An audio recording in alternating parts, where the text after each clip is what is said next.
Barchaga assalomu alaykum azizlar, sizlar bilan Kayzo va nihoyat juda ham uzoq kutilgan 1 yil davomida mehnat qilingan YouTube'ni knopkasi keldi. Rostini aytsam juda ham xursandman. O'zbekiston, Buxoro, wow, ajoyib. Xo'p, kelinglar ochib qolamiz. Yulduzli onlar va tushmadi.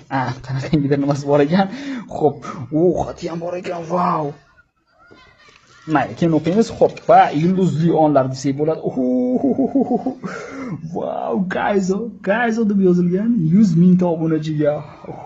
Juda ham chiroyli ekan. Juda ham chiroyli ekan. Nasib bo'lsa hali bu kumush oltin knopkani ham olish niyatim bor. Barcha qo'llab-quvvatlaganlarga addushi rahmat, obunachilarim, sizlarga addushi rahmat. O'ylaymanki, yana dalshi meni qo'llab-quvvatlaysizlar va bundan ham buyukroq, bundan ham yaxshiroq yutuqlarga erishamiz birgalikda. Rostini aytsam juda ham xursandman. Lekin yuzimni hali berib ko'rsatmayman. To'g'ri tushunasizlar degan umiddaman.